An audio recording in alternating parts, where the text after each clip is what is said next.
Story 1. My 28, male wife 32, female keeps throwing divorce in my face over everything. I just agreed and left. Hello all. Unfortunately, this is not a sunshine and rainbows update. I posted a few months back about how my wife kept throwing divorce in my face on a regular basis. That was until I did okay, got my daughter and left. I needed to vent, so I posted here. Check profile for original. To clarify some questions I have gotten, I'll refer to one of my comments on my OG post. I want to point out some things that it seems were missed or overlooked. I would do everything again if I had to, including taking my daughter. I have pushed her wife to go out, find a job, get a hobby, meet new friends, and do something, anything. I asked about seeing someone for help. She would not listen or consider anything I have presented. She kept saying no, or she was not the problem. My daughter is my priority. I don't fight with my wife in front of her or around her. I grew up in a bad household. I have been in the position where my dad got angry at my mom. My mom left, and my dad took it out on me. I don't ever want that for her. I don't know what my wife was going to do that night. You can't force someone to get help. They have to want it, actually want it. If you force someone, they will go through the motions just to make it look like they changed. I'm not blameless in this. But I can't raise my daughter with her thinking this is okay behavior, or this is how relationships are supposed to be like. I decided when I was young that I would never be like my dad.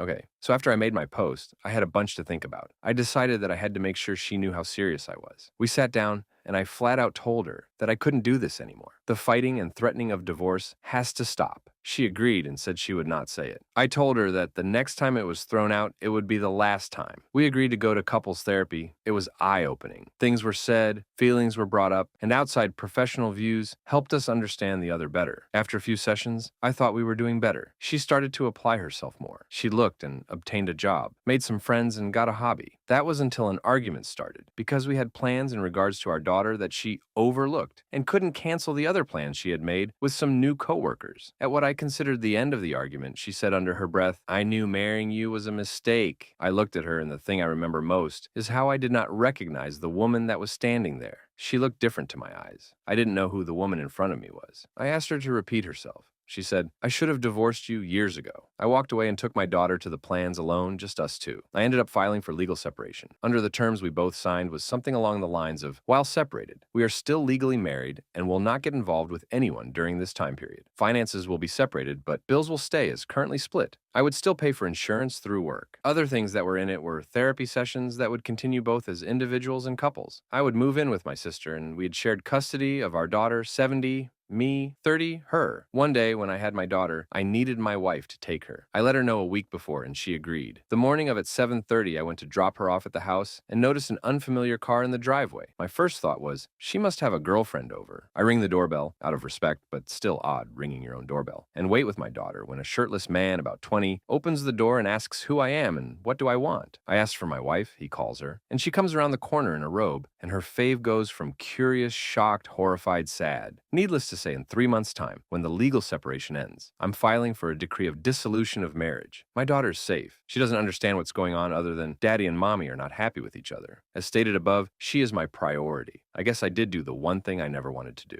The one thing I promised myself I would never become, but I guess it could be helped. I end up just like my parents. I don't know what a healthy relationship looks like. I hope I can just show how much love I have for my daughter and raise her the best I can. Thanks for the support, comments, love, and criticism. Story 2. My wife, 36, female, threatens me. 33, male with divorce every time we argue. It hurts, but does she mean it? Soon after our child was born, and the first real strains were placed on our marriage, my wife threatened me with a divorce during an argument. I was so shocked and upset I ran out of the house, and when I saw a bus hurtling down the street, I was tempted to jump in front of it. After that, with increasing regularity, she began to use this threat during arguments. She had found my Achilles heel, I guess. One time, a year or so after that first occasion, and after a particularly bad argument, she went to court during the day and got divorce papers and threw them in my face when I got home. I decided she was trying to hurt me and ripped them up and put them in the trash. Then we had another argument, and I was handed the papers again. This time, I saw she meant it and agreed to a divorce. But we didn't sign the papers right there because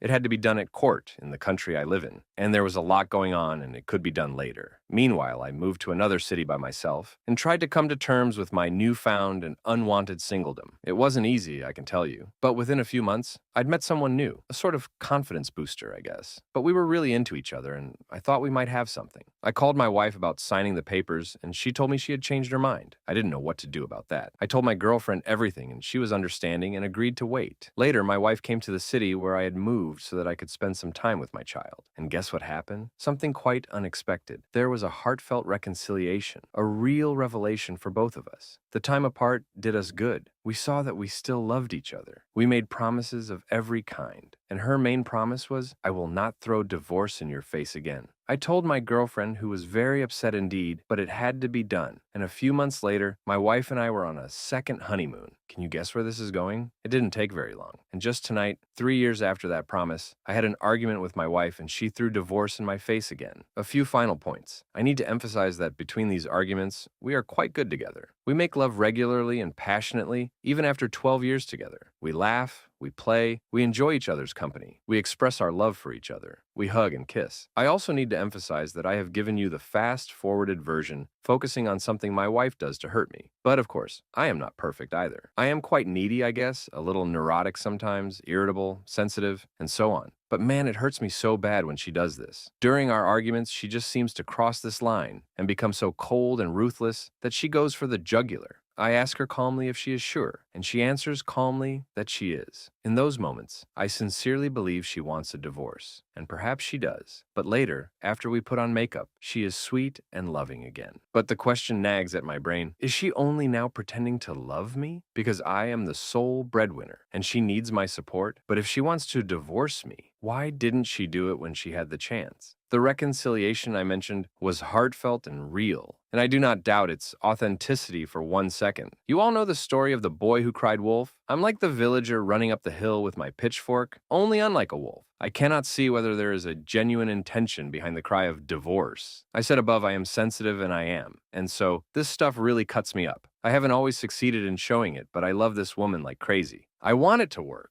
but it's so damaging and hurtful. What can I do? Story 3. My 34 male ex-wife, 32 female, divorced me after she got cancer so that she could leave first. Now she wants to come back. Should I give her another chance? Firstly, I'd like to say thank you to everyone who left comments on my original post. I now know what people mean when they say, "rip my inbox." I posted that and went to bed never expecting it would blow up so much. By the time I woke up, the post was locked. Not sure why. So I couldn't respond to any comments, but I read as many as I could and tried to take everything into consideration. Many of you suggested I reach out to my ex-wife Anna for an in-person conversation. The overwhelming consensus was that meeting her in person would tell me all I needed to know, and you were right. That seemed reasonable to me. I texted her and she jumped at the chance to meet, and we did so yesterday after I was done with work. I chose to ask her to meet at a local coffee shop. Maybe it sounds bad, but I didn't want to meet her at my house or anywhere private, just in case. Anyway, Anna was already there when I got there. She got up and hugged me. I let her, but didn't hug her back. Then we sat down.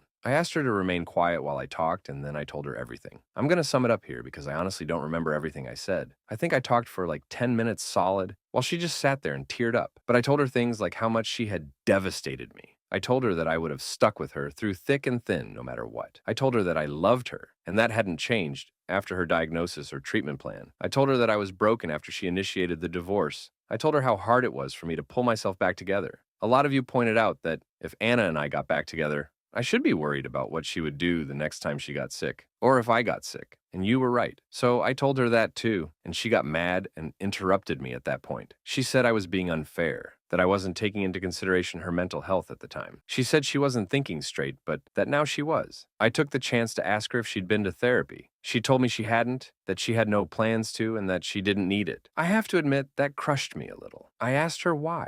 Just why? It's the one question I've really wrestled with over the months. And she said that she'd gone looking for support groups and found a lot of women who had stories about their partners leaving. She even mentioned Reddit, funny enough. She said she talked it through with her sister, Sarah. Anna said that Sarah, to her credit, had tried to dissuade her from divorcing me. But between social media and some of Anna's friends, Anna felt like she had to go through with it to be seen as a strong woman. That is word for word what she said to me. I don't remember anything else exactly, but I will never forget that. She broke my heart and threw away our relationship because somehow in her mind that translated to being strong. She then started trying to tell me we could get back together again. But at that point, I just told her flat out that wasn't happening. What it comes down to for me is that I just can't trust her. I would always be worrying about the same thing happening again. She cried a lot and tried convincing me for a little while. When I got up to leave, she threw her iced coffee in my face and stormed out. So yeah, we're definitely not getting back together. I have the closure I always wanted. I wish it felt better. I've been dwelling on it for the past day and a half. I keep wondering if there's something I could have done better, some way I could have saved our relationship. But I know there's not. I've blocked her number. I kind of hope I never hear from her again.